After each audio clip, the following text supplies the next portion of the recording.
Okay, we will not wait for Saša. Saša can join in the meantime.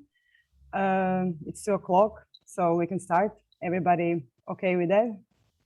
Yes, okay. So welcome everybody.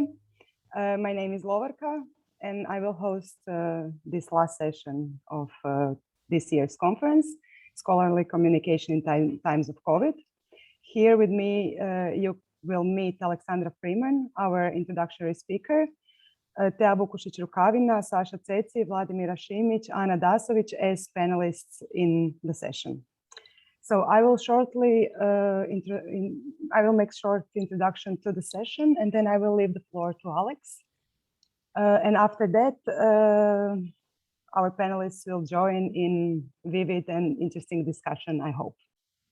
Okay, so it is normal for communication to change over the years. Things change in so many different ways every day, and with technological development, it's natural to expect the communication would too. Since March 2020, our lives have changed with COVID-19 pandemic, and our everyday life has been related, except COVID measures, to communication of scientific information towards the public. The question we asked ourselves are, were we ready, and was communication rightly planned? Where did it go wrong, and did it? And who failed or didn't? So the questions being asked, I will now leave the floor to Alex, who after a career in the media now leads the Winton Center for Risk and Evidence Communication at the University of Cambridge, a group that researches and disseminates best practices in communication of quantified evidence. In her spare time, she is planning a radical shake-up of the scientific publishing system with the launch of Octopus, a new primary research record for science due in spring 2022. Title of Alex's talk is Trust and Trustworthiness, Communication in an Age of COVID. So please, Alex, the floor is yours. Thank you very much. I'll just do the usual sharing of screen and hoping that I can successfully share my screen with you. Maybe not. Of course, my computer now decides to do something random. My apologies. Right. Are you seeing some slides? You are. Great.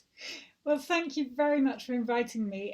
I'm afraid I wasn't able to come to some of the earlier sessions today, which sounded absolutely fascinating. And I'm sorry if some of what I'm going to say is going to overlap slightly, because I saw you had sessions on trust. A bit of a background to me, as you've heard, I've got a slightly unusual background in that I was working in the media as a director of science television programs. And then in 2016, I came back to academia to lead the Centre for Risk and Evidence Communication. And so a lot of my job has been working on communication with the public as a media professional and on behalf of institutions, and now also as an academic as well. So my talk today is slightly wide-ranging, and I'm not used to mixing my day job with my scientific publishing ideas. So it's slightly experimental. I hope you'll bear with me.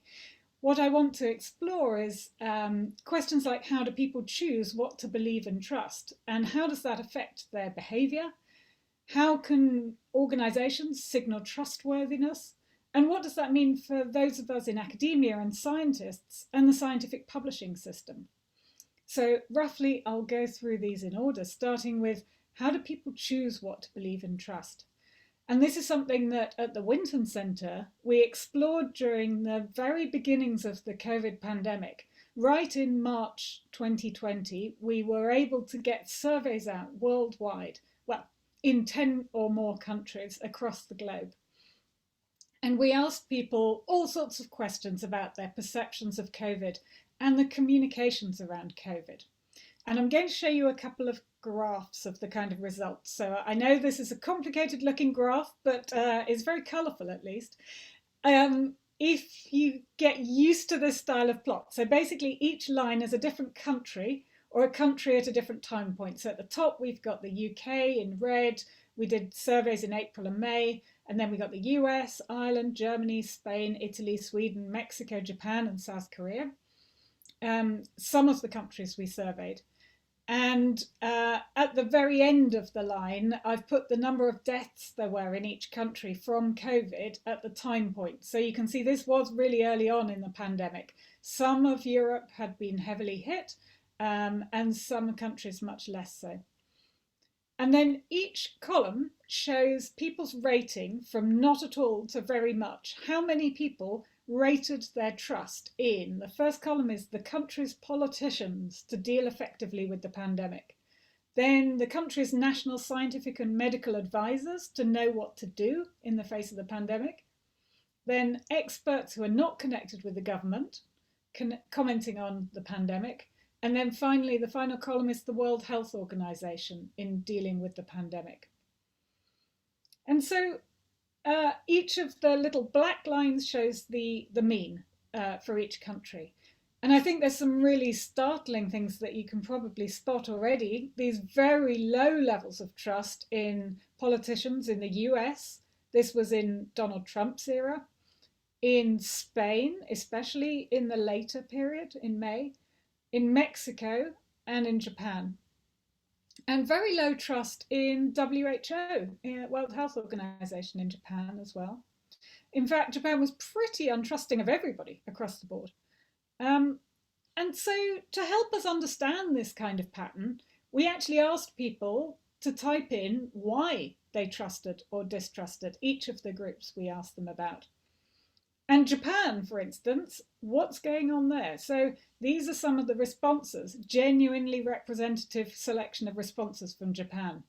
Ouch. They were quite frank. So you can see, you really get a sense from the text responses what people are thinking in each country. I mean, it's fascinating. We've got tens of thousands of these free text boxes, and I regularly go through with Google Translate reading them and just getting a sense of what people are feeling in each country. And because we collected demographics of these people, you can also start having a look to see what patterns there are about who trusts whom on COVID. So for instance, here in the UK, this little heat map shows that in politicians, the more politically conservative trust the politicians, which isn't a surprise because in the UK we have a conservative government at the moment. Older people and more highly educated, higher numeracy, more trusting in general. We've got over here, WHO, males less trusting, the politically conservative less trusting. So these kinds of patterns come out of the data. And sadly, the question we had about whether people consider themselves a minority group within the country, less trusting across the board, which was a shame.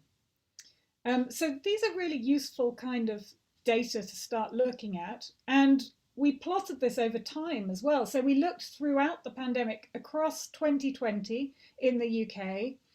You can see here, trust in scientists, scientific knowledge, medical professionals, pretty much held up. It was relatively high and held up across the whole year.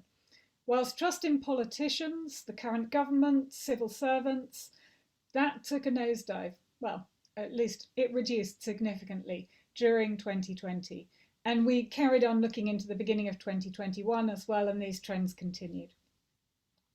So I think these are really helpful for us getting a sense of why people are trusting scientists, why they're not trusting politicians, and what's going on around the world. So then we started asking people about particular pieces of information. So I'm going to show you a couple of the sorts of things that we saw. So here then we asked people how much information they'd seen about COVID from journalists and the media. The mainstream media, and how much they trusted it. So you can see pretty much everybody was hearing information about COVID in the media, not surprisingly.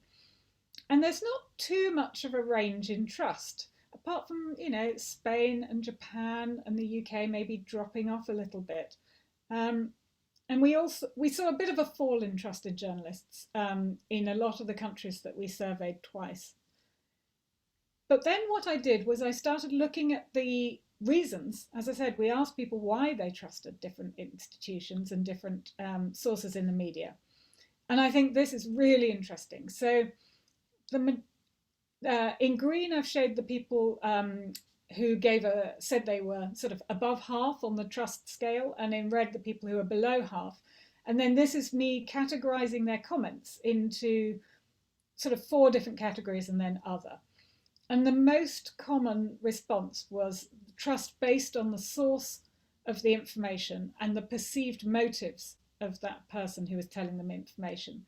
So quite often around journalists, for instance, they're trying to second guess the motives. In the UK, journalists get a pretty hard rep. So scaremongering, they're selling a story, they're self-serving. Whilst some people are saying for subjects as serious as this, they think that actually there'll be some degree of regulation or self-regulation. But a lot of people judging who to trust based on the source and their motives. A few people talking about consistency of information, saying that they'd heard the same thing from multiple sources, or that they hadn't, that it was conflicting. That was on the negative side. And then quite a lot of people talking about the quality. So saying that either they thought there was quite a lot of high quality, there was a lot of official statistics or scientific evidence, and some saying that they thought there was low quality of the evidence, or that the facts didn't support what was being reported. And then there's a tiny number of people who talk about the level of detail. And again, we can sort of look at who was trusting the journalists. Not surprisingly, those who said they trusted journalists, but those who trusted experts, those who trusted the government, and slightly older demographic. So just to contrast that, I thought I'd show you the graphs for social media, which you might think was quite the opposite.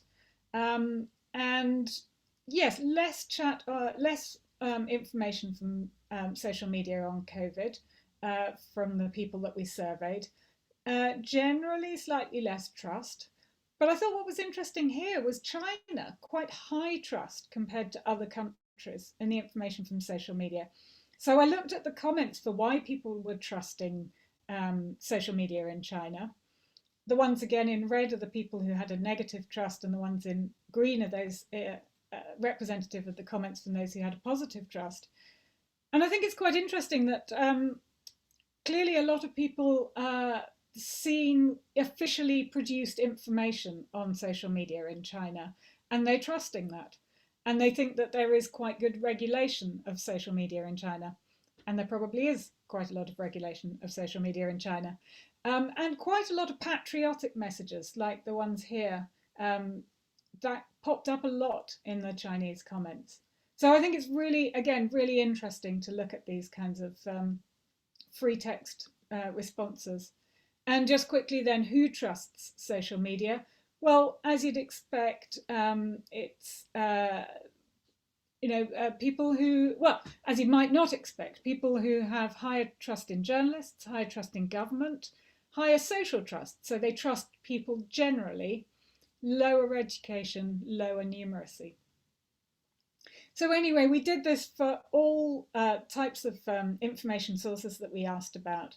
And a little summary then, that actually assessing the source of the information was really important to a lot of people we asked about. They were looking for the perceived motives and the perceived conflicts of interest. They're self-serving, they've got a story to sell. They were looking for expertise, comments like they've got access to the top scientists, and access to expertise or access to information.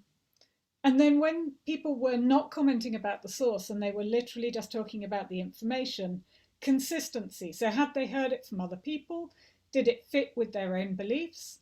Did it fit with their own personal experience? These were all important in whether they trusted it. And a little bit about whether they perceived it to be detailed or complete. Did it fit in terms of fitting a narrative, and they felt it was the whole story. So I think that was that really gave us some insights into why perhaps some communication does and doesn't work around COVID, or why it's not trusted. And briefly then, does this actually make a difference to people's behaviour? And obviously the people's behaviour is really important, especially in a public health crisis. These are graphs that you don't need to know what they are or understand what they are, but basically we often ask people, how much do you trust this piece of advice? So here's like 9 different pieces of advice, and then we ask them, how likely are you to follow this piece of advice? And it always mirrors how much they trusted it. So people's likelihood of doing something is based very heavily on whether or not they trusted that information or that advice. And again, another complicated graph, but this is about people's willingness to take the vaccines. We looked again across our surveys across different countries, and the same factors kept coming up. Older people, males, and those with a higher worry about COVID and a perceived higher risk of infection, all absolutely fair enough. But then those with higher trust in scientific experts and expertise, and higher trust in the WHO or their national scientific advisors, came out in so many countries around the world.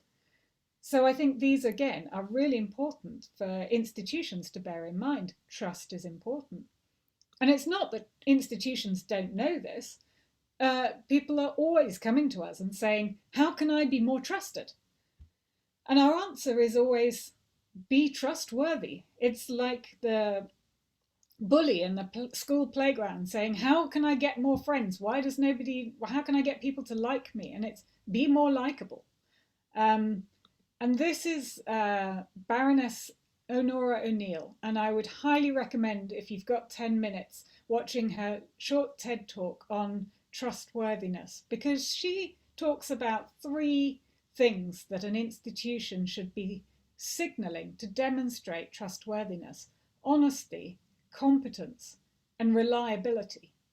And those seem quite obvious, but actually I think they play out really well in the real world. I mean, our own findings that I've just given you a taster of fit quite well into that. You know, it's about conflicts of interest, motives, uncertainties. That's all about honesty. Competence is perceived expertise, as I was saying. Reliability, consistency with other information. We saw that coming out. And again, people judging reliability in relation to their own personal experience. And we've also looked at causal explanations and those influences on trustworthiness. So I want to now move to talking about what these sorts of findings mean for scientists and scientific communication. And firstly, I think it's really important when you're a communicator to think about your motivations. We know that's important to the audience, but think about it really honestly yourself. Are you trying to inform or persuade, or where do you fit on that spectrum? And it's a spectrum that I wasn't even that aware of when I worked in the media. I thought I was informing, but actually I had a story to tell most of the time. I was trying to get people to change their behavior or change their beliefs. So at the one extreme of informing, we've got things like informed consent in medical communication, or if you're in court and you're an expert witness, you're not allowed to persuade people. At the other end, pure persuasion, PR, marketing, we're all familiar with it. Where do journalists sit? Where do public health officials sit? Where do governmental science advisors sit on this inform persuade spectrum? I think a lot of people haven't overtly asked themselves that question, and it really changes the way you communicate. Because do you want people to understand the information, or does it matter more that they just believe it? Do you want them to be better informed or change their behaviour? And how do you measure the aims of that communication? If your aim is to get a message across or change behaviour, then it's quite easy to measure the number of people who do a particular thing or say they believe a particular thing. But it's much harder to find out whether they have understood that information or whether they've got a good idea of the risks that you're trying to talk about. And I think there's a quite different way of thinking when you're thinking purely to inform. And this is where I think science professionals and scholarly communication comes in, because I think you have to think about where you sit on that spectrum quite carefully. So thinking about communications pipeline for academics and scholarly publishing then, here is the kind of the pathway from an academic or an analyst or a survey researcher in industry right through to the public or to policymakers. You go through publications, you go through press officers, you go through traditional media or social media online, and then have a think about the motivations and the drivers along each of these pathways. What's the incentive structure? So on the top line, we've got a lot of trying to maximize readership, but you're actually trying to get attention from your readers. And on the bottom, a lot of the sort of political communication, there's a lot of trying to keep people happy, because these are people who are going to vote. And both of these motivations really are driving the use of spin. And it's communication for persuasion and not for pure information. And this is not a problem with just the media. Academics are equally guilty of persuasion when they write papers. And here's a study that was done pre-COVID, but really kind of shows where the problems start creeping in. So this study's looked at the actual academic articles, the press releases, and the media coverage, and looked at the type of language and the type of claims that were made in that. And when they looked at the 50 top reported studies over the period of time, they found that actually the actual evidence for causality in the data, this is sort of medical stories usually, so this is about, does eating bacon cause cancer? Actually, there's a tiny amount, 4% has high evidence for causality. The rest of it really, moderate to low. In the academic paper that was written, you can see that that's already grown. That 4% has already grown to 20%. When it then goes to the media, it grows again. But you can see that so much of the growth had actually occurred. So much of the strengthening and the spin had happened between the data and the academic paper. And the press release is somewhere in the middle. So although the media does take that step further from 50% up to 83% of causal language, it starts with the academics and it starts with academic publishing. And so everybody in academia has to be aware of this and think about how they're communicating. And this is why I think the scientific whole scholarly publishing system needs rethinking. So if you'll bear with me for a couple more minutes, I'm going to talk about now changing from my work in Cambridge to my work with Octopus. And I think the COVID pandemic has really brought a lot of the problems of the current scholarly publishing system to public attention. So I don't need to tell you all the problems with the current scholarly publishing system. But if you think about some of these in the light of COVID, in a traditional publishing cycle, we'd only just be hearing about it practically. It takes so long to get things published.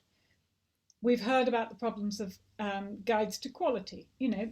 Publications in high impact, well-respected journals have been critiqued and criticised and shown to have problems. We know about publication bias, we know about questionable research practices, and we know that it's impossible to find anything with the current flood of information.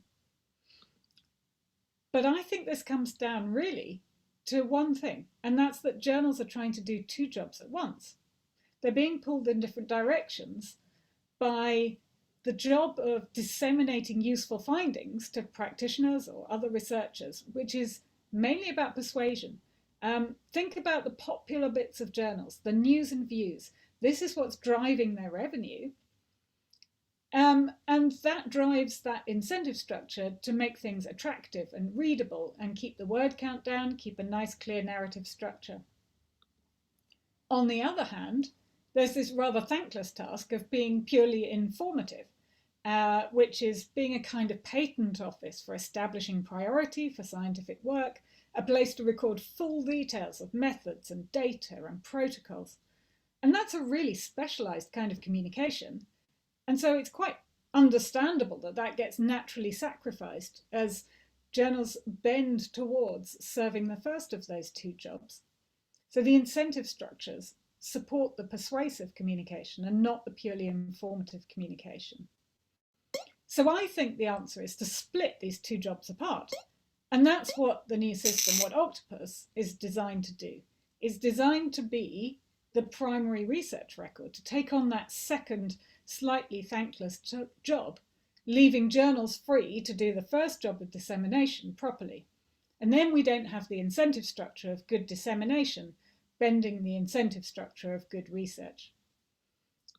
So if we can start from scratch and design a new primary research record for the 21st century using all the digital tools that we've got, we can make it digital first, we can make it free to read, we can make it free to write, we can put in things like automatic language translation. So it doesn't matter what your native language is. You can read and write in your native language. Everyone else reads and writes in their native language.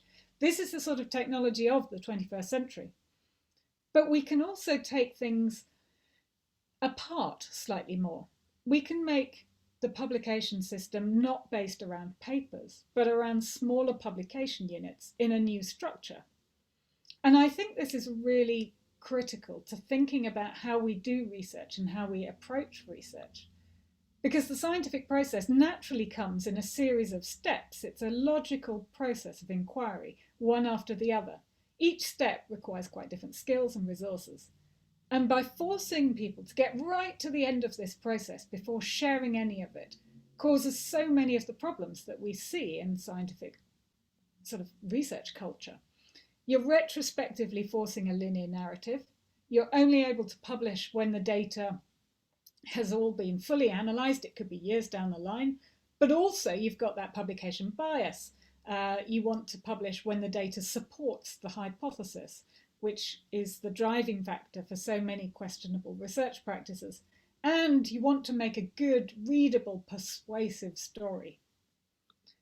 Whilst if we can start again and design a structure that more reflects the realities of scientific research, we can get rid of those dissemination incentives. We can have a structure where you publish in smaller units, each linked to one of the type above, but free from the need to be associated with it.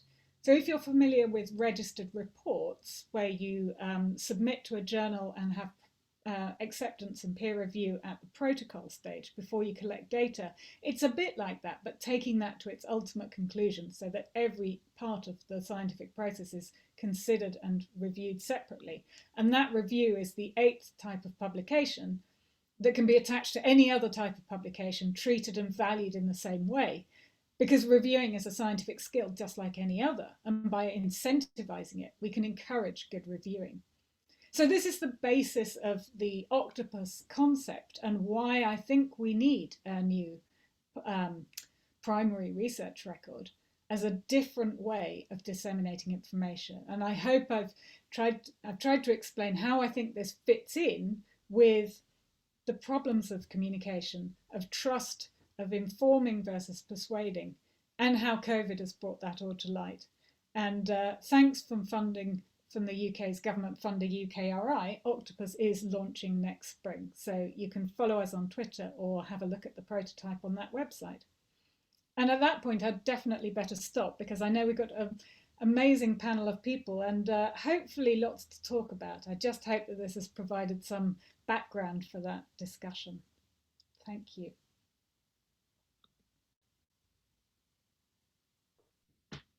So thank you, Alex. It was very interesting to hear you talk. We will leave the questions for later for the discussion, if you agree. I would like to now start with our panelists, and I would start with Kristina Feldvari. So Kristina Feldvari is an assistant professor at the Department of Information Sciences, Faculty of Humanities and Social Sciences at University of Osijek. Her areas of interests are, among other things, organization of information, information retrieval, information behavior, and information seeking, subject indexing, and information literacy. Kristina recently conducted very interesting research on comments on COVID theories on Facebook, which she will present today. So I would ask Kristina to start her presentation. My presentation visible? Yeah, okay.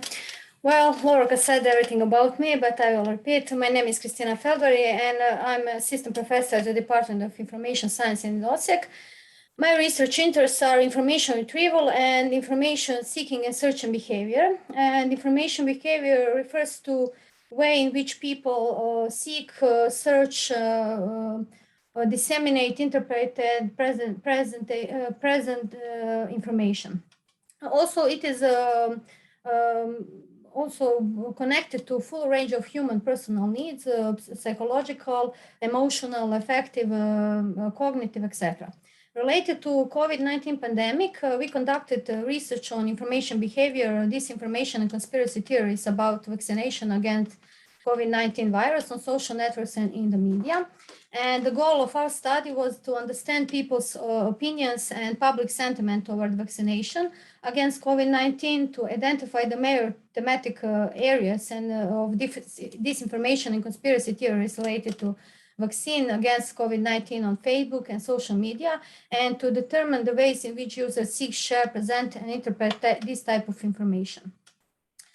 This was qualitative study, and we used content analysis to analyze the comments on Facebook group Coronavirus Hrvatska and in the media.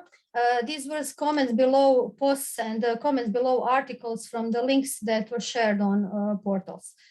Total number of comments were around 4,500 comments.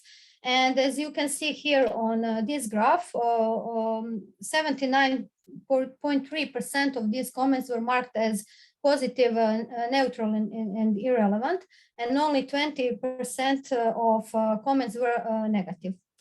But also, as you can see here, the total population of negative comments can be formally divided in 13 categories. And the most common category are conspiracy theories with 35.8%, followed by the categories statements of distrust in vaccine efficiency, safety, side effects, etc. Then statements of distrust in scientists and experts, statements of distrust in authorities, and statements of distrust in media, and so on. So we find out that vaccine-related misinformation and conspiracy theories often are driven by distrust in scientists and authorities, like Alex said. And also about information behavior, we revealed that commentators usually share misinformation and conspiracy theory, like they cite a source to which they give some kind of credibility. And usually it is a source that is low in quality or completely irrelevant source. Also, they usually refer to media articles or scientific papers from which journalists, scientific dissidents, or themselves draw wrong conclusions. So we concluded that commentators have low information, scientific, and media literacy. Also, we concluded that it is very necessary to understand this information behavior on social media and ways that disinformation and conspiracy theories are disseminated through these social medias in order to formulate a clear plan of communication with the public and also to content designed for online education materials. And I think the most relevant reason was to reveal misinformation and theories that spread on social networks, and the way the people check and evaluate the information, to design a plan for the introduction on information media and scientific literacy in primary and secondary education at the national level. So this third reason, I think, that is most important, because if we introduce this, media and scientific literacy in schools, maybe in future we will have more educated people that are scrolling down the social media, Facebook, etc., and maybe they will then know how to evaluate information on internet. So this is the main conclusion of our study, but I suppose that we will do one extra study in a month or two to see. This was study during second wave of COVID lockdown, when the vaccines came at November, and it was finished in April this year. And maybe now the conspiracy theories and disinformation of vaccines change. So we will, I think, do another research on that. Thank you. Thank you, Kristina. Our next panelist is Vladimira Šimić. Vladimira is a health journalist with many years of experience. After graduating from Faculty of Economics at the University of Zagreb, she worked at Večernji List and later on specialized in health topics in the magazine Doctor at Home. She has also been editing the health portal Adiva HR and magazine Adiva Plus, which is currently discontinued due to pandemic. Vladimira, as I understood, you wanted to talk about how communication of the scientific information can be improved or should be improved for the future. So please tell us more about it. Greetings to all. I will also share my screen now. I didn't test it. I hope it will work. So my presentation is a little bit more, a little bit less actually scientific, is more journalistic. So anyway, greetings to all. It's a really great pleasure to participate in this conference. So yes, I'm not from scientific circles, but the very fact that I was invited to this conference actually speaks a lot that journalists are recognized as an important link in the chain of scholar communication, at least from the moment when message needs to be sent to the public. We are living, of course, in challenging time, and I will not talk a lot about it, at least not today. We are fighting against pandemic, and from the other side, we are fighting against infodemic, and both are actually dangerous and deadly in its own way. A few months ago, I participated as a speaker on MICC conference organized by Central Medical Library of Faculty of Medicine in Zagreb, and I was talking about infodemic, misinformation,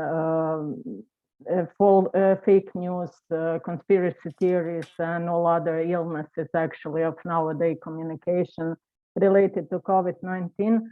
But today I would like to talk a little bit, try to focus more on possible solutions. I think it's important to go in that way, and to we know now a lot as, and researchers are working on it, with consequences mostly we well known which are there. So the fact is COVID-19 is an unprecedented crisis, as well as an unprecedented news story. And we are all in that new world. I remember very well when all started, and I was watching crazy numbers in our Google Analytics on our website. We knew that that's not success, but anomaly, and I was really frightened. And I remember the moment when I squeezed the brakes and paused with publishing the news that contains coronavirus, new corona, deadly virus, etc. Especially because many of those first news were missing the most important information and were not based on any science. So the fact is we had behind us very stressful period, but as all challenges in our lives, this pandemic is giving us the opportunity to grow, to become stronger, to develop competences, and above all, to learn, to educate ourselves and to educate others. I wanted to talk a little bit more maybe about education of journalists, but I believe that Ms. Tea will be able to say more about it. I believe that it should be more programs about education of journalists, but that's a special topic. This pandemic also shed the light on some areas that were neglected, or to some people even some people do not know anything about it, at least in Croatia. So you mentioned science literacy, I would say health literacy. Many people do not understand that actually in this moment their health as well as their life especially depends on health literacy. They think that even if they heard about it, they think usually that it's something irrelevant or that is not so, that it's something secondary. But also we have to mention that basic health literacy of the population is actually precondition of any successful public health action. And that if we want that to have any results, we need to be sure that people understand what we are talking about, especially if we are hoping to some results like satisfying percentage of population that is fully vaccinated against COVID-19. So when I was talking about what I will talk today, actually, of course, it's there is a question: how should scientists communicate with media and with public? I believe there are many recommendations. I put only few of them. So first,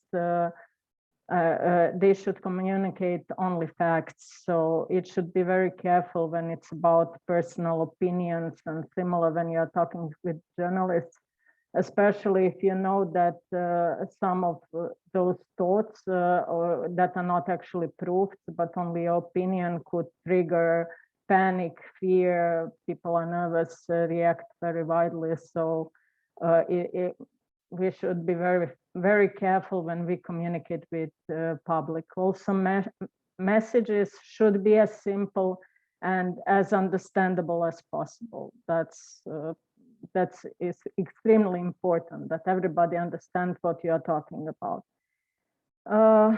When you argue with colleagues, in last 2 years, we are watching wars of scientists, and it's not something so positive, I would say, in these times, although it could be funny.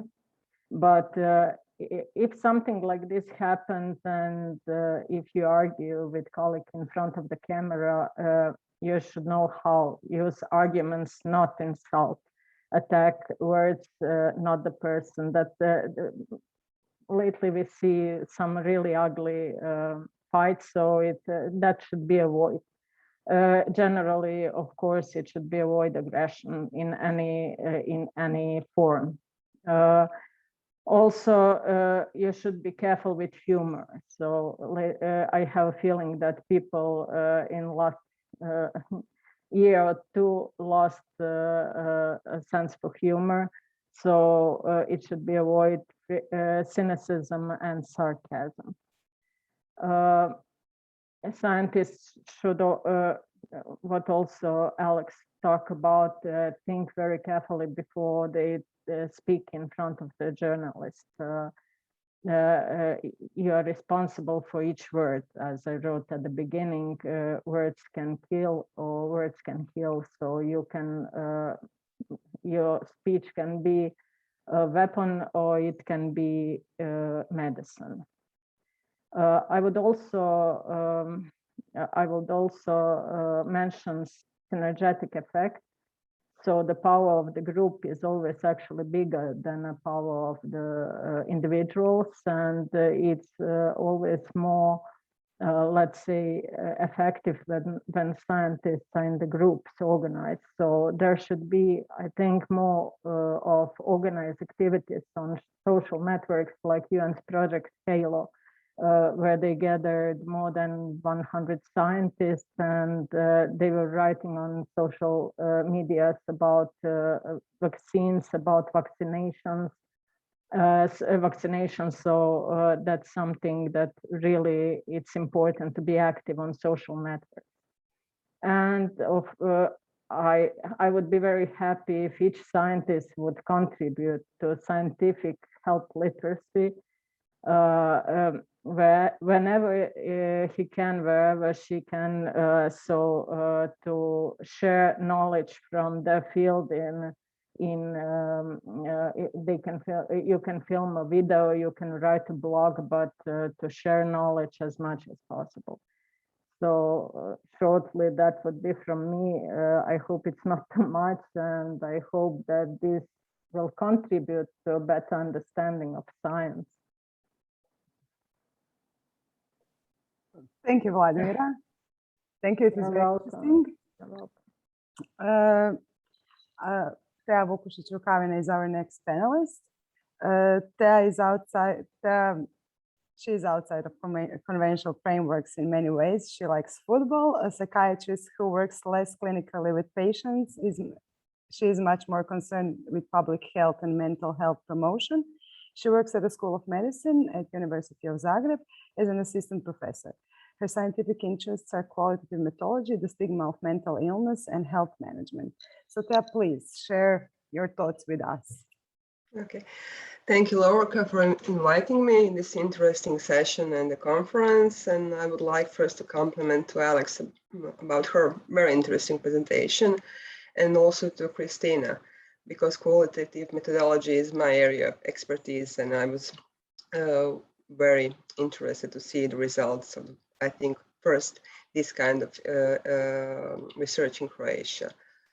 Well, as you have said in the introduction, even though I'm a psychiatrist and I'm medical background, I'm for the last 20 years interested in the connection between media professionals and the media and health professionals.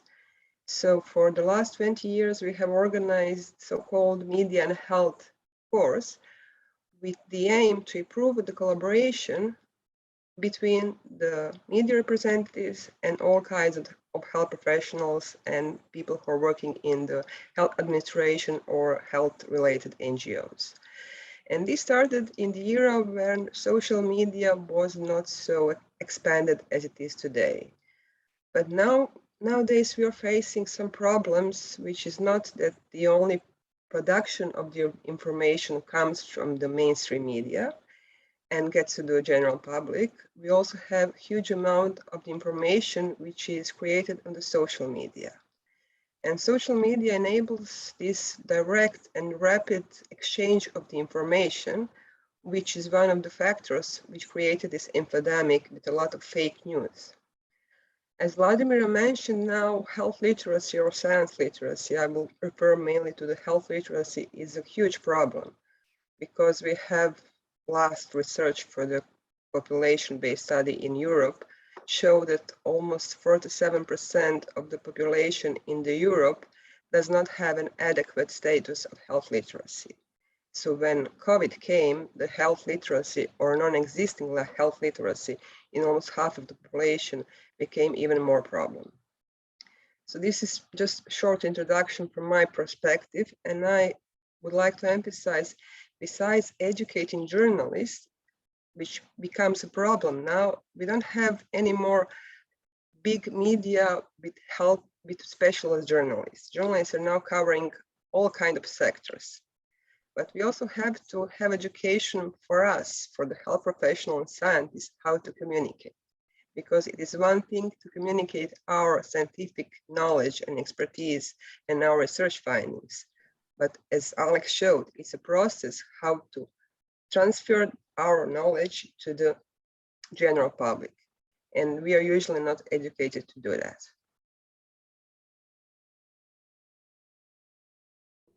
Thank you, Teja. I will now switch to Anna Dasović, who is a journalist and education editor at 24 Hours National Daily since 2017. She has been working for 24 Hours Daily since 2005. She's the coordinator of 24 Hours education campaign, Better Education, Better Croatia, which focuses on good education practices, the global importance of education in 21st century, and the relevant issues on this topic. In her 20-year career in the media, she has been interested in changes in communication in terms of technological development and the impact of these changes on the development of the media. I think Anna will say a few words of the importance of media and the role of media in everyday life. So please, Anna. Lovorka, thank you very much for inviting me, and Saša, thank you very much for inviting me. And I am really, really honored to be today with you, and you are all such great speakers, and all of the information that you shared today. And I was listening to conference all day today. Everything is actually going around a few general problems, and that is this infopandemics. Of course, corona pandemic, which is resolving in such a fast, in such fast way that we can't, nor journalists nor public in general, we can't catch everything that's going on. And Alex, I think it was seen in your presentation and in your research, what is it with that we're dealing with. And so I am here representative on that mass media, and which we all hate, and that which we all have very much critique on our work. So I will be like devil's lawyer today. All of you said things that are actually true, and that I can testify, because every day I work as an editor, as a journalist, as an educator to my younger colleagues, as a parent who has 3 kids in school, and I see what is going on in everyday life, ordinary life. And I also listen to you scientists, and I'm not satisfied with the way things are going on in the media, but it's not all the media fault. I used one research from the research team from Faculty of Political Sciences in Zagreb, which was done last year, at the end of last year. They were examining the trust of people to media. Results were very interesting, but not something that we didn't know. For example, 26.9% of people almost don't believe in any information on COVID-19 in any way. So it's almost a third of the public that don't believe in any information. It doesn't matter where they came from. Third of the population trusts those information. So, and we also have a third population that's not here or there. I have also statistics that shows that it's from the March of 2020 that most of the people globally got their information on COVID from big media organizations. So, and also this research from that I mentioned showed that people mostly trust media. Media organization, information they are getting from television, from the internet, from the print. Those who don't trust or who trust less are young people. And I think that's the really, really big issue. So I don't want to get into lots of different issues on different topics in this matter. what I noticed today from all these conversations is that this link that you also mentioned before me, we are missing link between scientists and what they want to say, journalists who are in this gap of trying to get to the public, and public who doesn't know who to trust. Public in Croatia sort of identifies the information that comes from the government and the media who gets that information to them. For the most of people, and especially if you get to listen to commentaries and to social media, you can see this unprecedented level of hate, of negative comments that literally identify president, premier, and the journalists. And that's all. There are reasons that we can all talk about, because we have a very low standard, very low, we are very, how should I say, we are not democracy that has really very much time, like Great Britain, for example. We don't have culture of media like some other countries, and that's all created this big chaos where the different interested groups are using that, misusing people's trust, misusing people's knowledge, and they are also creating this chaos. Media and mass media, unfortunately, has their share of guilt in this. I would like to show you, to show you one picture, if I find it, so that I can tell you what I mean. This is it. So this is the picture that people think of when they say mass media. Anna, we can't see it. Okay, I'm sorry. I'm trying to, okay, I will just share screen. Yes, I'm trying to share screen, but I'm not working. Not working. I will just, okay, forget it. It's you know, like big title which screams "Corona kills," and then you have this little title that says "Scientists said." Some scientist said something, and then in the little small text you have I don't know, our Ministry of Health actually said something else, etc., etc. That's one of the problem of mass media, and we are competing for the last 10 years with growing info pandemia on internet, with social media. We are trying to find our place in all this chaos. People stopped trusting everybody. People are getting information, and they're not educated enough to understand that information that you get from social media. You know, when you scroll the Facebook, you have this information, that information, this title, that title. Most of the people really don't understand the difference between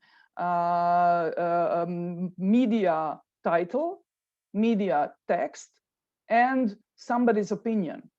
They really don't understand, and that's the process that will go on for, I think, quite a long time, especially with now really raising the voices of populist groups, anti-vax, anti-mask. I mean, throughout the history, you always had some sort of lobbying, some sort of groups, some sort of theories.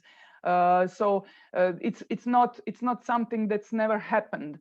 But I think we are so infected with so many informations that we forget things. We forget that we were already been there. But new technologies changed the way we perceive informations in such drastic and fast way. I think it's very important especially from scientists to talk to media and to people as much as they can in clear voice as they can. I think Vladimira said very important thing: don't use social media to fight. Don't express so many of your personal views. People, and when I say people, so I mean like general public, they really don't have time. Then they don't have space. They don't have capacity to understand and to analyze. Did you say that as a scientist, or did you say that as somebody who just want to be a part of this general talk? I usually hear media this, media that. We need to start talk. You as scientists, you are very, very emotional about always saying, who said that? Where did you get that information? Why? So you need to do that with media. When you criticize media, it's not all right to say media that. What media? Which media? Where was that published? Who said that? Who are you quoting? So journalists need education. Everybody actually needs so much education in this media conversation and new technologies. Journalists need education. Yes, it is true what Tea said. We are literally pressed to work everything on everything. I work on 3 platforms every day. I write, I edit, I research, whatever you want. So it's very, very complex, and you are having young generations that perceive information in different way that we are. They see communication world in totally different way, which also researchers show. They don't trust media, then they actually don't trust anyone. And they're getting informations in a way that we are not sure how they get it and how they cope with that. And this is where some lobbying groups are using that to get to their goals. And this is complex question, but my conclusion would be that journalists must insist on their job as was before and as it will be after this pandemic and after this information crisis ends, and it will end in some time. But we need to stick to our rules. We need to stick to insisting on getting as accurate and as clean information to the people, not being like lit up or exploded or in any way being marketed, but it needs to be clean. So people don't trust, and trust is falling down because people are scared. Corona is actually killing people. More than 8,000 people in Croatia died actually, and from Corona or from some from diseases that were connected with Corona. So like 8,000 people died in last 2 years. It's really something that we can't take as some PR moment, and that we will use it for our political differences or something. Anna, yes, sorry. Yes. I am ending.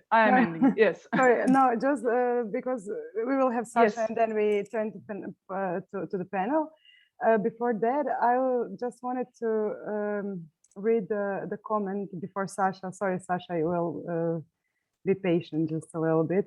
There was a comment in a panel 5 from a panelist on overall what is going on with the trust, and she or he, I'm not sure, said that mistrust of everyone except the people that share their own worldview. So that's happening now. So when we are talking about, you mentioned. That's a part of the problem, yes, because we are trust the information that we feel the most comfortable with. Yes. So Okay, we will that's get part back of the to problem. that, I'm sure. We will now leave, let Saša, Ceci to say a few words, but before that, I'm going to say that Saša Ceci is a scientist at Ruđer Bošković Institute, interested in exploring the hidden world of subatomic particles that love to socialize. Since 2010, he has been writing the popular science blog Blesimeter, posts from which he collects every now and then in a book of the same name. Saša really likes science, especially physics, so he promotes it everywhere. In the last year, he has been trying to educate people about scientific facts about COVID-19 through social network and guest lectures. And I'm sure he would gladly share his experience of behaving and trying to explain science and so on Facebook or social networks in general. So Saša, please. And yeah, just before don't take too long so we can discuss and talk later. Okay, so instead of telling you what I do and what I did last couple of days, weeks and months and years, really, I'll just make some comments on the recent discussion here, and whatever I was doing during this previous period, it will somehow come up in this discussion. So I'll just turn to that. So first, Alex mentioned that there is a strong difference between persuade and inform, and I think that is not correct.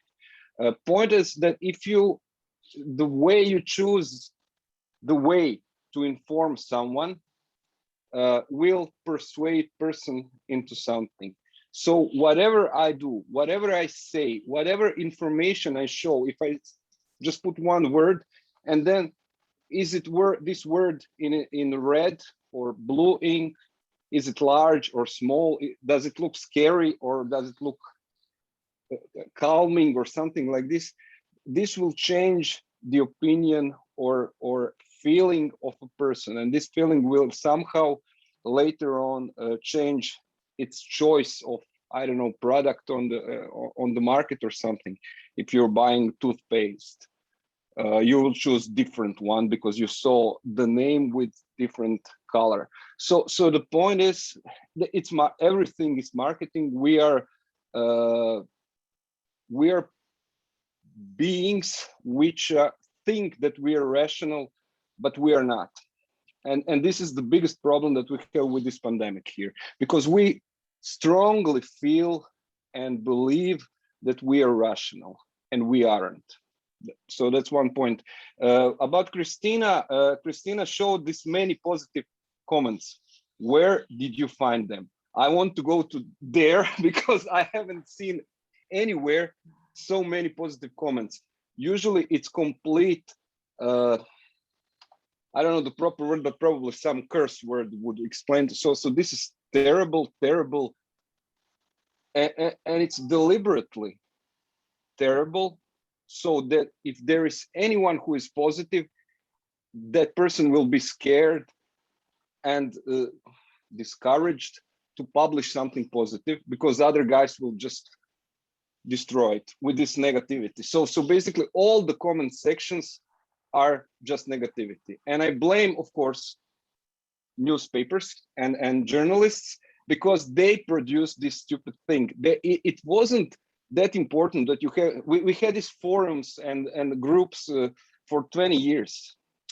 And there were trolls, internet trolls, there was negativity, but they weren't that important. But when you had these mainstream media journals with their portals, and then you have these sections of comments, and you see this blackness and horrible things, and the bloody bastards don't delete that.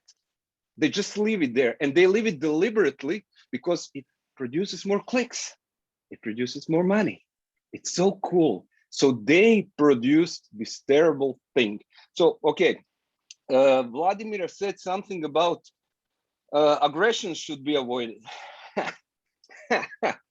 Especially fights between scientists. Okay, so imagine a country somewhere in the world, there is a prime minister who has some advising committee with some scientists inside. And imagine that these scientists, there is a consensus, scientific consensus, what should be done in fight against this stupid pandemic, epidemic, whatever happened. And the prime minister has this feeling, we don't want to do that. So he gives some of his close people and say, try to find a way to push some of these scientists to start lying and saying, maybe there could be something else done, not this, what is scientific consensus. So these scientists started doing something which we do normally in any scientific research. They play devil's advocates. So you have the data, you have the published research, you have a consensus, and then you start thinking, could it be explained in some other way? So maybe this theory that we all believe that it makes sense, that explains everything, can it be somehow different? And of course, we do it. We all do it. So we discuss these crazy things that might really be, I mean, we should do it. There is a discussion section. Lovorka went away. So there's a discussion section in each and every of our articles, scientific papers. So we do it constantly. And so these guys start doing this, but we're doing it because we want to make sure as much as possible that our results make sense. And they did it for a political reason. So that they, I don't know, we have this muddy water thing. I don't know the proper English saying, but the important thing is that suddenly the prime minister and the government, so instead of doing only this, suddenly you can have, this is huge. So what journalists do at that point, they don't research what happened. They don't put a strong article. What's wrong with this couple of scientists? Are they crazy? No. They start inviting those guys, which are completely crazy, and say, so there is not a dog biting a man, but there is a man biting dog. So this is for headlines. This is great. And suddenly you have complete chaos. Journalists produced this chaos. Of course, they're not guilty. They're living and working in this world that we made, capitalism, where it doesn't matter what you do, as long as your owner tells you, okay, in this quarter, we had a plus, beautiful. So this is the problem. And they are not publishing this. They're not explaining to the people. They're just saying, okay, we can use this to increase our revenue. Fantastic. Sorry, Tea, I didn't really have anything bad or counter to you. But Anna said, it's all media fault, but the importance of the media. So what I wanted to say, there is this Spider-Man rule. So if you're really, if you are powerful, if you have great power, there must be responsibility. Media has great power. There must be responsibility. Two scientists fighting on the internet, there will always be some people fighting on the internet, always. And some of the time, some person will say something stupid, always. But that is not so, this is something stupid, okay? But if you put it on the headlines, and then you have the article after article after article, so he responded. Why did he respond? Come on. I mean, it's complete bullshit. And you're just putting it and putting it and putting it, and people are reading it, and it changes their mind constantly. And it's so easy to change someone's mind. If you say in a theater, fire, people start being afraid. If you mention a bomb in the airplane, people start changing their mind and they become afraid. If you mention side effect of a bloody vaccine, side effect, people start being afraid. It's a huge power, and you're using it in a so bad way. so irresponsible way that it's terrible. So, and there is another thing. So we have a problem with the social media because we don't regulate it properly. There is a law which prohibits people from doing this prevara shit, fraud, something like this. So if you're lying to someone in order to get some money, either from that person or from some other, some other way, or money for someone else, you go to jail. This happens on the internet constantly. No one goes to jail. There is something seriously wrong with this. But anytime anyone mentions we should regulate social networks, you are some communist, you are some, it's completely crazy. Completely crazy. There is no social structure, there is nothing. We don't have anything. We have completely crazy situation, and our children are put in that environment.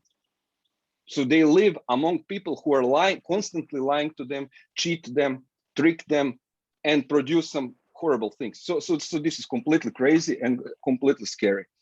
And I'll stop here. So this is, instead of me, being boring you, I wanted to prepare you for fight in the next hour or something with me, of course.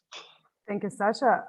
I had questions prepared, but Saša started first. So I wanted to ask Alex, Kristina, Anna, and Vladimira, do you want to refer to Saša's comments? Yes. Yes. And please, if you, I please just mention, I want to say that anybody, of course, whoever wants to join, just raise a hand so I will know whom to give the voice, okay? No, raise a hand here on okay. It can be a physical hand too. Okay, so Alex, you want to start first? Anna beat me to putting her hand up, but I will go first, thank you. Saša, you said that you didn't think inform, persuade. You thought it was a false dichotomy because everything that you do as a communicator changes people's opinion. Absolutely true. It's what we study. So, of course, that is... So what I was talking about was the aims of your communication, not the means of it. So when you communicate, you have great power. And what I'm saying is, with that comes great responsibility. You need to think about what your aims are. So if you are a doctor and you've got a patient who's considering whether to have chemotherapy or not, you should be not trying to persuade people. You wouldn't expect your doctor to put all the side effects in great big red letters, all the things that we know will persuade people to be frightened. You try and balance your communication because your aim is to inform and let that patient make a choice. So what I'm saying is, yes, of course you can persuade, and of course we're not rational beings, whatever that means. I mean, I don't think there's any such thing as being rational. Everything we do is part of our emotions. That's how life is and how it should be. So when we're making decisions, if you're giving people information to help them understand something or to make a decision, you might want to think about whether your particular role as a professional in that situation is to try and persuade them because you're in marketing or PR or perhaps public health, or whether your role in that situation is an informer and you should be trying to be neutral, not trying to use any of the tactics that we know about that can make people easily persuaded one way or the other. And I think it's really interesting to think about where, for example, you sit on COVID vaccines. Should you be persuading people to take it, or is it a personal choice, given that there are harms and benefits? So I think it's a very interesting where you are on that spectrum. But I do think it's a spectrum. Kristina, do you want to comment? Or Yes, answer Saša. my question. Answer your question. Yes, Saša, I will send you my table with all the posts. So you will see, but you have forgotten that the main comments were from Coronavirus Hrvatska. That's the Facebook group where people share information about COVID, and usually they have administrators, and they also administrators, of course, check the information and comments, and they usually block the people that are sharing, I don't know, fake news or disinformation. So that's why this is what I just want to ask you briefly. So basically, there are some comments that are deleted maybe before you saw them, or yeah, of course. okay. Yeah. Okay. On the coronavirus, Hrvatska, they were deleted, but in on portals there is no such thing as administrator delete. So the most negative comments are from portals, and most positives are from coronavirus. But Facebook groups. But in Facebook group you have that echo chamber, so you know that people that usually write positive comments on Facebook group usually are there because they want to see positive comments. And in other groups where you have negative comments, the people go there to see negative comments about vaccines. So this is also, I suppose, the main reason why on coronavirus Facebook group we have more positive comments than somewhere else. I'm not sure about other groups that are against vaccines. I suppose that there is more negative comments there. But I will send you the table so you can check all the 4,000 comments. Vladimira, do you want to refer now? You have to unmute yourself. You are muted. Unmute yourself, yeah. Sorry. So many things were said. I must say that actually I generally don't like that black and white view on the world. So you are guilty. We are not. You are the main guilt. First, I'm not from mass media, not anymore. The truth is that I left from the mass media because of some things that I didn't like. And I was not political journalist. I didn't follow Crna Kronika, black news and blood, and so I didn't have some career. I was interested in health, in gardening, and nice topics that are not so that were not popular before. Now immediately, this in last 2 years we become very popular. Health journalists generally in Croatia, maybe we have 10 people that are following health topics seriously. But what I wanted to say about arguing and aggression, it's never positive. I'm sorry. I know always was in science is based on different opinion, and thank God on it. So, but to argue, to offend, to say that it's only one person or I don't know, one group is guilty, that's very, very black and white world. When it's about comments, comments are results actually of social media. So I think that I know that it's beautiful to say mass media are guilty, but if I would say who is guilty, that would be social medias, because when things were in medias, then it was control was bigger. So we knew, for example, political orientation of mass media, who is the main guy, who is making rules. But when social medias become important, any control was lost. So any news are spreading very, very fast, and comments under articles are results of social medias. Before you didn't have comments under articles, and when people were arguing or fighting, they were doing that over the mass media, publishing columns and similar answer one to another. But all this, what is happening, sorry, this is a result of social media, and now we can see masks are down, all kind of masks, and we can see how beautiful people are. They don't know anymore how to argue, how to use arguments when they're fighting, I don't say that it's that I like the way how COVID is covering, how medias cover COVID-19 and all situations, but that's the results of different trends. I could tell you a long story about a concentration of golden fish. Maybe you heard about it. So it's about the fact that people can't read anymore nothing what is longer than 2 minutes. And I must say that personally I'm allergic to that. I'm writing blog and it's very long usually. And I don't want readers who can't concentrate more than less than 2 minutes. But the fact is that people are not reading, and then media's reacted in a way that they start to produce short, stupid articles. Sorry, but in 1,800 signs, you can't say the point about, for example, vaccines. You can't explain that in short articles. So it's, but also they're not guilty because of that. It's you know, like in business, you have what people want and what then you're offering what they want. So we could also talk about the need to that media again become opinion makers. They were before, but today, sorry, they are not.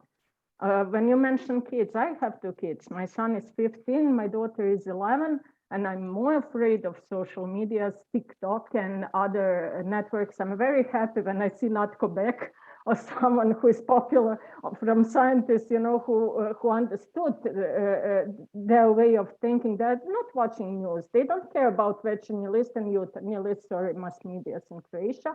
They don't care about it or what will be on television. They're not watching television anymore. They're completely on internet. So if we would search for problem, that would, for me, I think that's the main problem. But okay, I don't want to take time anymore, but I think that things are not so black and white, you know.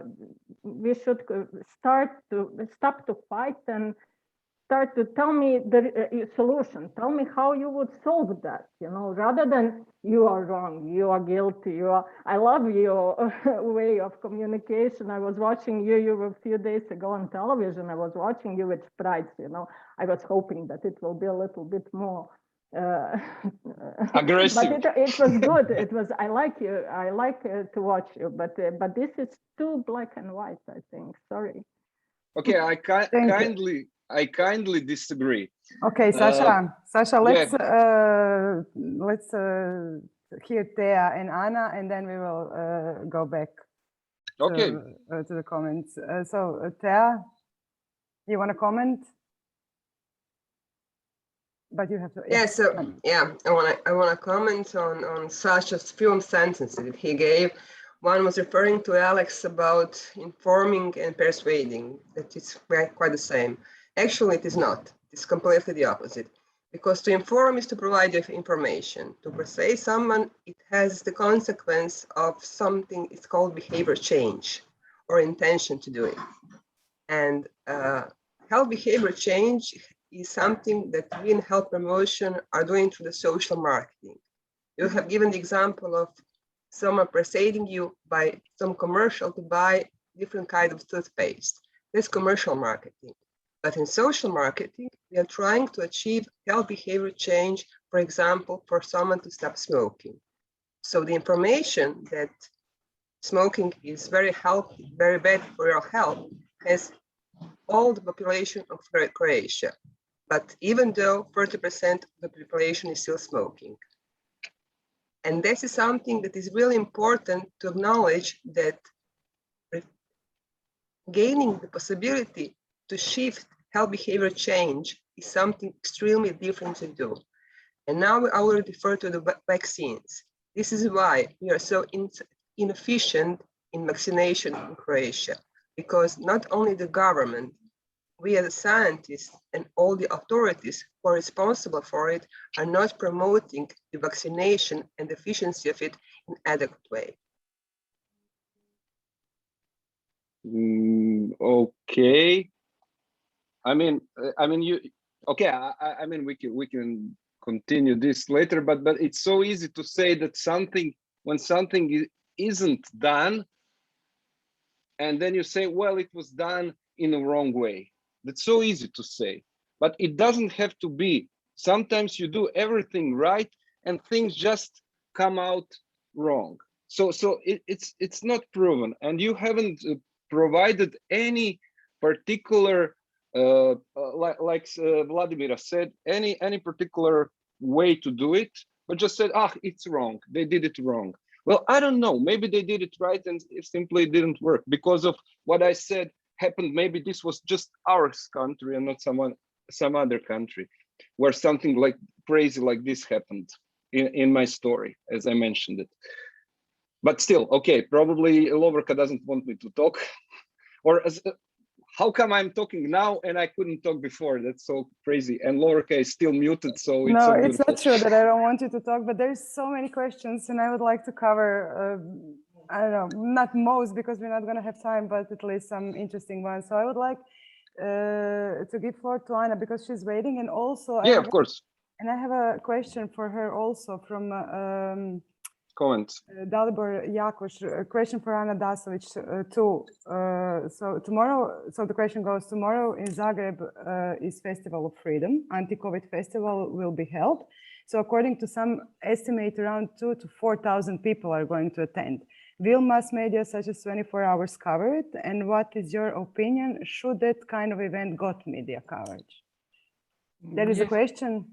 Yeah, okay, I will first answer to that question. Yes, of course, we will cover it. I can't guarantee what will be the title because I don't decide on that.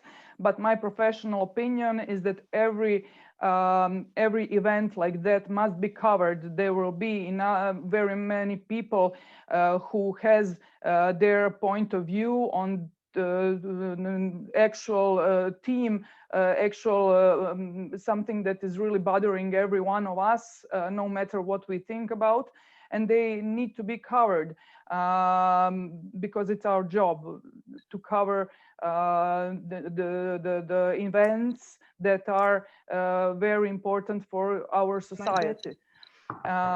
Yes, of course, we will be covering it. What was my opinion on? I'm not sure what was the part of the question. What was my opinion on that event? No, should it be covered? Yeah. Yes, of course it should be covered. Yeah. Okay. I'm so sorry. My computer. We are now panicking because it's not turned into electricity, and I'm sorry. I hope everything will be fine. Me too. And I can't mute myself, nothing. So I'm sorry, really. Okay. So I really don't have problem with I don't have problem with no, not me. I'm not relevant here as a professional and as somebody who thinks we are living in the country with some laws and we need to respect those laws. And if it's everything is regular about these people who are going tomorrow to that event, I don't know why anybody should have anything against them. I can tell you why if you want. Yeah, I know. I know. I mean, there is quite okay. There are things that no. I'm talking now. Normally, Sasha, I'm talking. I don't know, but you are saying you don't understand. I can explain you why there is no press coverage of violence of football fans. That's why it's not covered. It's not covered, and there is a reason why. And now question you are guilty of everything you are making guilty journalists of now in this sentence. You are exactly guilty of you're accusing journalists of. It is our job. If 2,000 people are coming to the main square of our capital and destroying the square, if they destroy the square, yes, we will say you will not cover it. There is no. I'm not saying they will destroy it. I'm just explaining why there is a person in this comment section, why this person asks them himself or herself, will the media cover this or not? Because there are things that media don't cover. Okay, I will have to stop so that is the question. Sorry, I will have to I will stop. Because we can talk like this for hours. I will stop. Come on. I don't think. Okay, you stop. I really need to comment on this. Sasha, you raised the question of regulation, of law regulation of social media and media. Media are regulated. There are laws that we are functioning, European laws, Croatian laws, but social media are not so well regulated. That's We what are I all said. agreeing on I that. said Okay. exactly And- that. Yeah. I'm But sorry. you are also using those media to get your opinions, and you're not regulated, and you are not a regulator. You're very well-known scientists, but you are not media regulator, and you're trying to be one. And No, I'm your just, personal Okay, opinions, can I just yes. stop it here? We're not gonna argue on this. no, we can. I mean, I don't want to argue. We can discuss this. course. This is important question. I mean, can So we, I as a wanna scientist, actually ask you another participate in the question, which public is- debates or not? Sasha, I want to ask you all another question that I prepared, which I think it's regarding More important COVID. than my question. No, no, but regarding COVID communication, information about COVID communication and I can ask you all that because especially Kristina, Tea, Saša, you who are working in scientific institutions, like why or how would you comment the fact that the most relevant scientific institution in Croatia didn't take over or try to become the leading communicators of the scientific information about COVID-19 here in Croatia? And in addition to that, I would like to ask Alex, what were the most trusted institutions in the UK during the first days of pandemic of COVID crisis? Now, of course, and to whom people of the UK trust the most? Okay, I can show you, answer you immediately. You are, and Anna will be really pleased. You are right, we should have. This was really embarrassing to me that our institute and the University of Zagreb and all the universities, they should have published some sort of explanation what is going on and help public understand better and work more with journalists. I completely agree. This is something I don't understand why it happened, why we didn't do it. It was our responsibility and we are guilty of that. We don't have that much power as mass media, but still it was our responsibility and we are guilty for that. Yeah, do you have a comment? Yes, I have a comment because when we had the first lockdown, official representatives from our national headquarters has the representative of the Ministry of Internal Affairs, our Minister of Health, and our head of the Croatian Institute of Public Health. So my question is to you, Lovorka, who do you think should be the lead institution, scientific or educational, who should be responsible to go to the public? I don't think there is only one institution. But no, I said most relevant. I'm not accusing anybody. It's just I think that we missed that we don't have information from like institution. Nobody said, oh, okay. Well, the Croatian Institute of Public Health was the leading providing institution, as well as Professor Alemka Markotić, who is the head of the Clinic for Infectious Disease. Alex here, the largest hospital in Croatia, who overtook the global mapping at the start, the first patient, COVID patient. So if you remember, those three people were considered by Croatian public as superheroes for the first month of the first lockdown. And then we started to create this trust in what they were messaging, because we became aware of the inconsistency in their messages. So the level of our trust to our national authority decreased in the first 3 months. And this is something that has not happened so much in the UK as happened in Croatia. This is one of the reasons why we are not so vaccinated, Saša. As I have said at the MICE conference, the most important ingredient for the vaccine is the trust.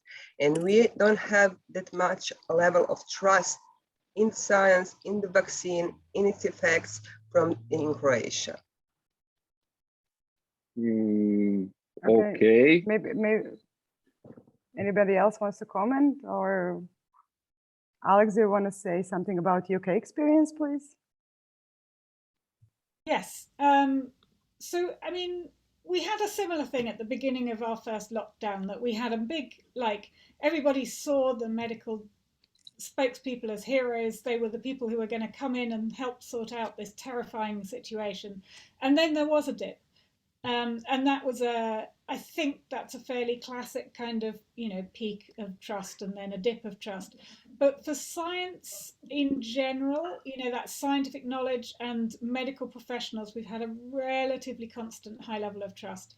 And in the UK, we have very high levels of trust in our National Health Service, which is seen, it's given almost godlike status in the UK because it's free at the point of use.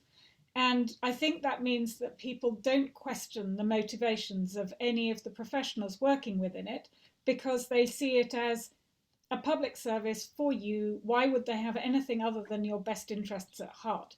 And so the NHS is very well trusted.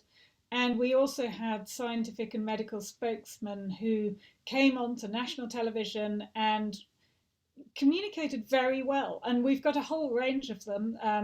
The Medicines Healthcare Regulation Authority, again, they come on, they talk about the vaccine, they talk openly about the side effects. We as the Winton Centre have helped create graphics to show the frequency of side effects. They're very open about it. And I think one of the important sort of playbooks of communication that helps build trust is tell people what you know, tell people what you don't know, tell people what you're doing to find out, tell people what everyone can do in the meantime to be as safe as possible, and then tell them how you're going to update them and when you're going to update them with more information. And that's become quite a good kind of communication rule book for being trusted, I think, being open about uncertainties, but not in a way that allows bad actors to play on those uncertainties, because you say, there's something that we don't know, we're going away, we'll look at the statistics and come back to you in 2 weeks' time and update you on what those statistics show. And when people are open like that, I do think it helps trust. Certainly all our experimental research shows that it does. I think we had exactly that in Croatia. Exactly that. The problem was that when there was this dip that Thea mentioned and that you also said, in this dip, it was our responsibility as other scientists, especially from medical, and the institutions, universities, and the institutes that have this health research and everything, they had to kick in and say what these guys in this Stožer thing, that these guys from the political and scientific advisors, this is correct. Mm-hmm. We agree with that. And so but we didn't, not that much. And the other thing that happened, and this is again journals and journalists, it became boring. Every day you are repeating there is increase, and then we have to wash our hands. You're telling me, am I child? Why are you telling me to wash my hands? You have to keep distance. For the 100th time, I'm listening this. You have to wear masks. I'm tired of this mask. And suddenly some scientists come up and says, well, these masks, they don't really work. And I mean, that, it doesn't COVID, maybe it's not that serious, and it's on all the front pages. Yeah. And people who are bothered and bored and exhausted, they say, okay, I want to believe something else.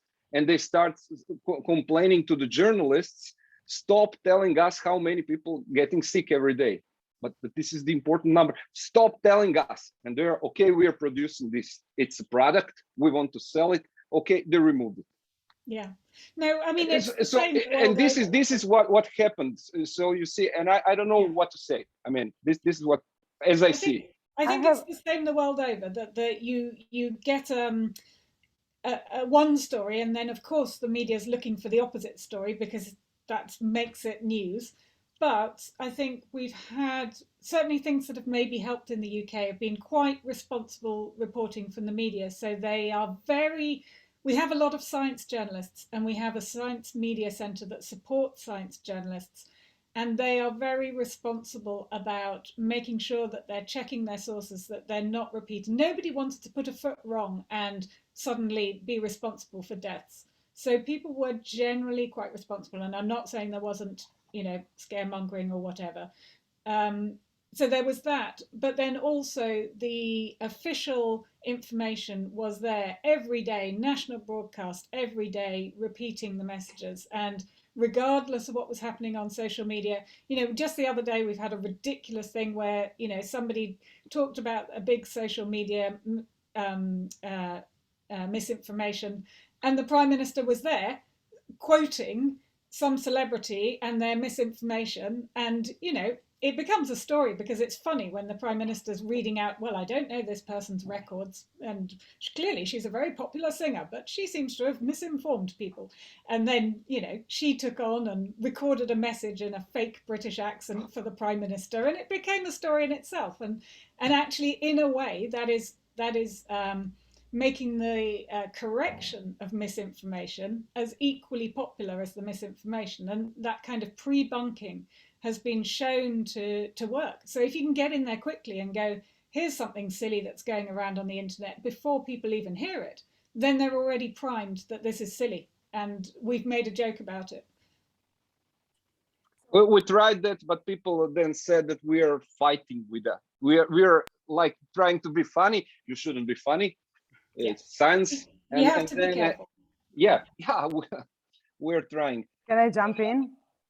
Can I say just that there are like three roughly, what we didn't have in Croatia was these responsible journalists. Anna is one of them that we had, and there are like 2 or 3 more that were covering the COVID. All other were basically, from my point of view, terrible.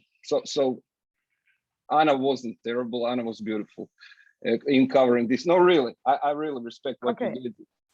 I have a question from Alex, but before that, I have a comment from Radovan Vrana, who says that he says we have trust in science, but not in certain persons acting in the name of science in public media. So my question after Alex would be for Vladimira and Anna, because they are from media, like how is media choosing whom it will put on the cover, so in the newspapers? Is that important, especially in this COVID information crisis? And for Alex from Jadranka Stojanovski, the question is, to what extent can citizen science projects change public opinion and restore the trust in science? I think the others should go first. You will go first. Me? Okay. Yes. And then after I want to switch. That's a bit of a different topic, but I do think that citizen science, we talked quite a bit about health literacy, scientific literacy. I think participating in scientific projects when they're well organized and well run can be really helpful for people just getting a sense of what the scientific process is and what placebo means, what uncertainties there are, how scientific knowledge is gathered. So I do think that citizen science can be really important for that, as well as engagement, and that's, it's fun. Don't forget the entertainment value. So I do think that citizen science projects, when well run, can be great for everybody involved. But I think that's a little bit of a separate issue from, I'm not sure how much citizen science would help get people to a point where they're ready to understand epidemiology. I don't think many of us were ready to understand epidemiology a couple of years ago. I mean, a logarithmic curve, that's hardcore. Okay, thank you. Anna, do you want to comment? Yes, I need to ask you to say that question again. I'm not sure I understood. So Radovan Vrana commented that we have trust in science, people, I guess, but not in certain persons acting in the name of science in public media. So addition to the comment would be how media, well, of course you can't know for everybody, but for example, how is 24 Hours choosing who they're gonna put on covers and what they're gonna transcribe what he said and and how it's gonna look in the newspapers in the end. Yes. I think Tea mentioned it already. We are having officials. So we have a head of Stožer, of national organization that are giving us informations. it's not about journalistic guilt. It's about people who are on the national positions to protect us, citizens, and give us informations that are true, that are relevant, that help us go through this pandemic. And those people didn't quite do their job always. Okay. So I think that's one of the main problems of this situation. We, as media, as mass media, as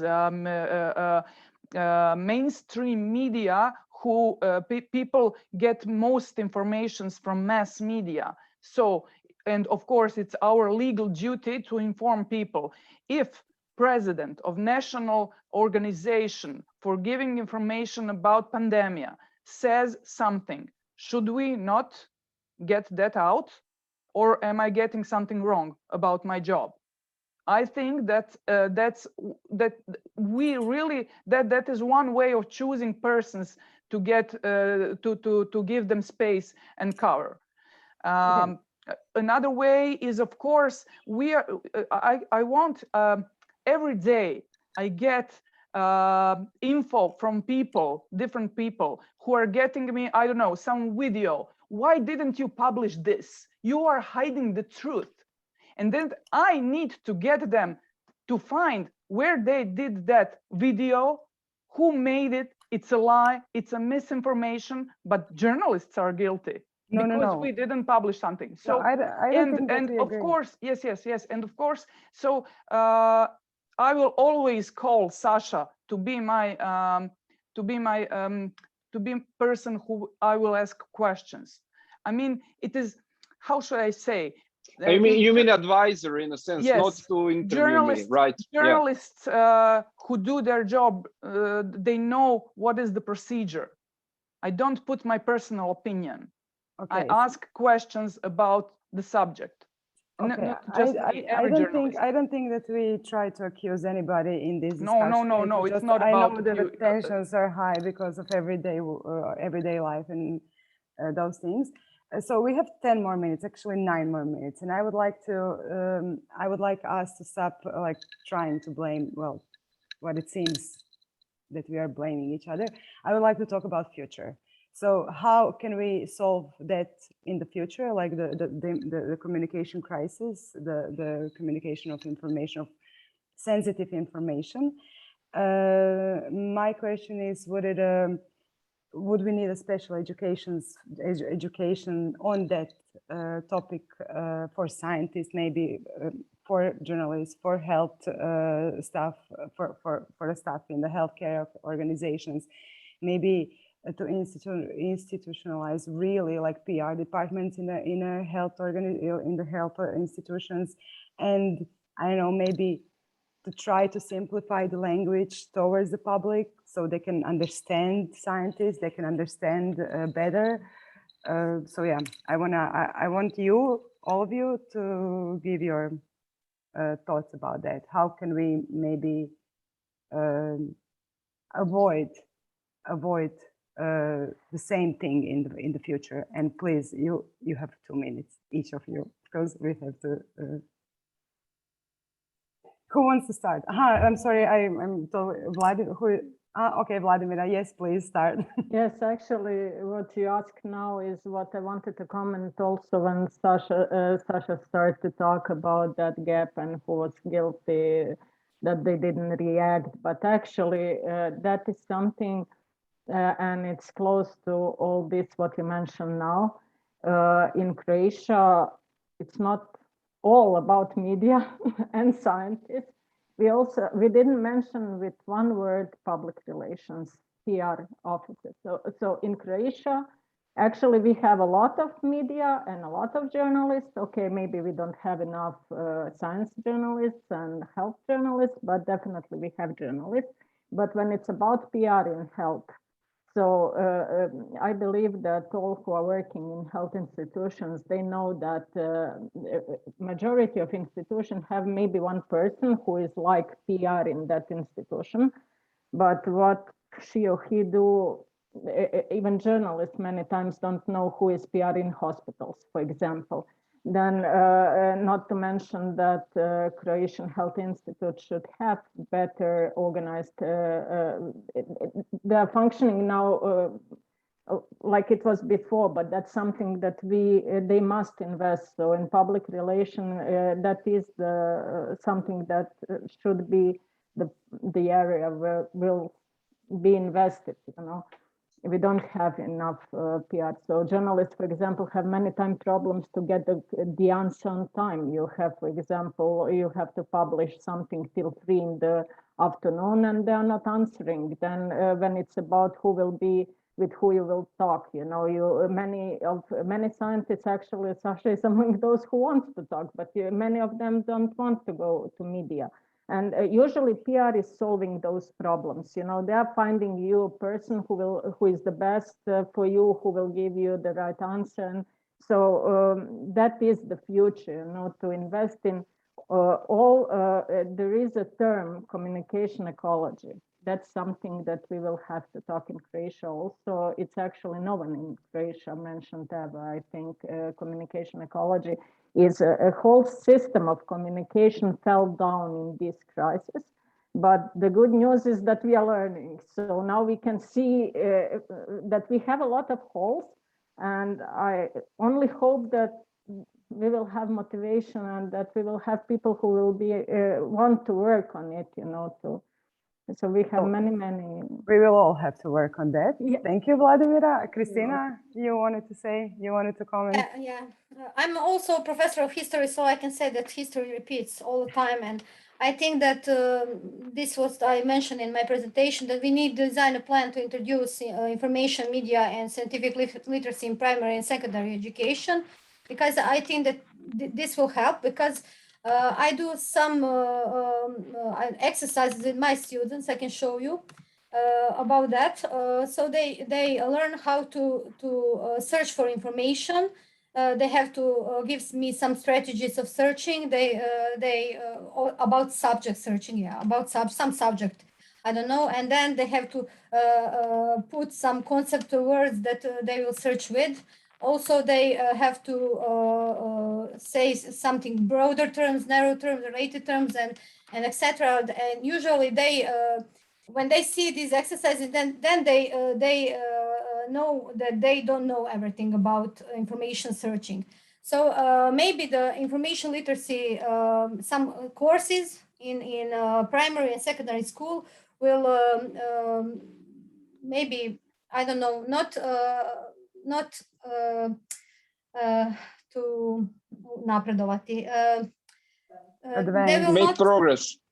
Yeah, the children maybe will not have a great information literacy, but that is the start to have more information about how internet works. So they also learn about filter bubbles and echo chambers and everything that usually on internet is done, and they have to be conscious about that. Maybe not to know everything about that, but to be conscious about filter bubbles and echo chambers, and how information strategy that they use to search something products the results that they use to say something about any subject at all. So this is my thank you, Kristina. Anybody else wants to share the thoughts of how can we make it better in the future? Yes, well, I would just say that education is essential. Yes, Education I'm really thankful for Kristina to put this out. I think it's essential that we are we need to educate ourselves first, and but kids and education for kids is essential. And of course, good communication. I'm really glad you called me, and Saša and I are a bit emotional, but I think we are on the same page here. And I think this kind of conversation should be everywhere in public areas. But unfortunately, we are all very emotional about this corona, so we are putting this on level that is not satisfying for everybody, but education is essential. Okay, thank you, Anna. We are glad having you here also. Sorry, Tea. Yes, please. Thanks. Well, one of the things that Kristina said, that history repeats, this is something that really we haven't expected, but we have raised the question about the need to have the PR departments in at least large Croatian hospitals 20 years ago, when we had Baxter scandal. For Croatians understand and know what I'm talking about. And it's been going debate about, we have some large hospitals who are having it. For example, I work at the School of Medicine, which is both scientific and educational institution. I'm trying to convince my board of deans for the last couple of years that we should have a communication department. We don't have it. We are now part of the large project, European project, with 30 institutions from 30 different countries. We are the only institution without department for communication. But then again, it's not so bad.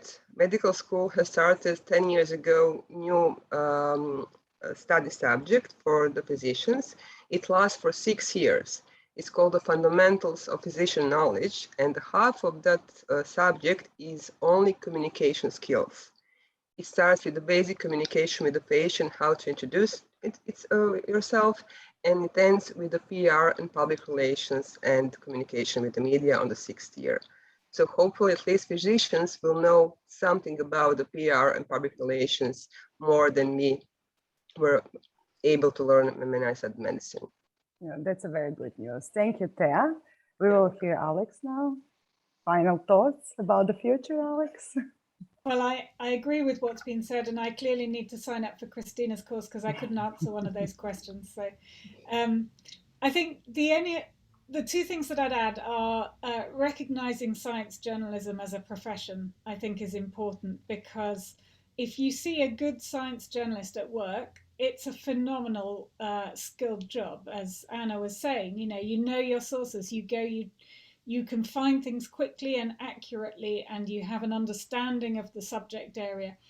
And I think having a support and a professionalization of science journalism is really, really important. And things like COVID just shows up how different it is when you've got a general journalist who doesn't understand science trying to report on something that's a specialist area where you need to know what you're doing.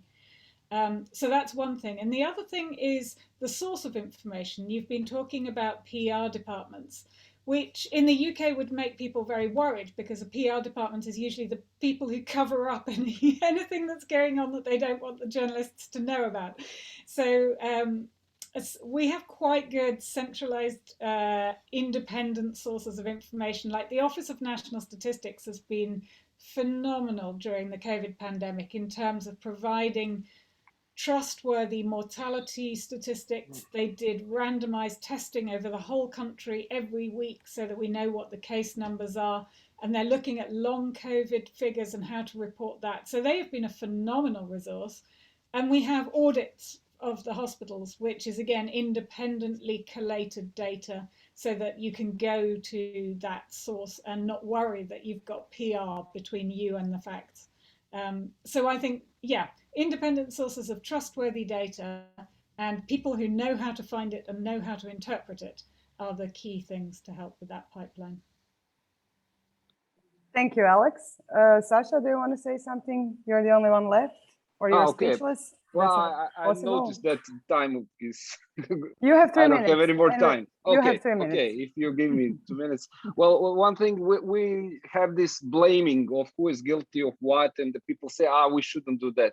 Well, the problem was that everyone in Croatia was like, this headquarters, this Stožer thing, they were guilty. And none of us was guilty, just them. And I said, well, wait. And then I started talking to people, and I said, okay, if you didn't do anything, do you really think that you are not guilty? I mean, maybe you should have done something and you didn't. So you're guilty of that. And then I explain everyone, and usually journalists are the most tough people. They say, we are not guilty. We are just reporting. We're just saying there's a fact. Well, and then I try to explain them, come on, guys, we all are guilty of some things. If we weren't, then we wouldn't be in this mess. And we are in terrible mess. Not only we in Croatia, but in many, many countries. So this lack of scientific journalists, I noticed that people mentioned that in comments. Yeah, we don't have them, and there is a reason why. Because we're small language, small people. I mean, small number of people. I'm not tall, but still. And the problem is who will pay these people? The market won't. There's no way. We had beautiful scientific journalists, and now they're doing something else. They are journalists, but covering everything, and it's completely crazy because we don't have enough whatever. So and the last thought and the conclusion of this is really, we all should ask ourselves, could have we done more? And not to feel guilty, but to encourage us somehow to act and do something more, something better in the following weeks and months and years, because we are facing the terrible crisis of this climate change, and we will repeat the history of this completely, and it will be terrifying. So be afraid and be responsible. Thank you for such a nice future ahead. Yeah, I would agree with you all that, and I would say nobody is to blame. We are all in this together, and we are all into finding solutions together. So now we start singing. Way. Yeah, and we are not gonna. The future is gonna be better than Saša predicted. That's gonna be terrible. Yeah, we work for it. Yeah. Anyway, I would really like to thank you for joining us for this last session of PubMet conference. Also, I would like to thank all of the attendees today, now, and the ones that were here from the whole 3 days. We can close the session if you all agree. We will close the conference officially in a few minutes after we close the session, so stay tuned. Thank you. Bye-bye. Bye. It's been great to meet you all. Bye-bye. Bye-bye.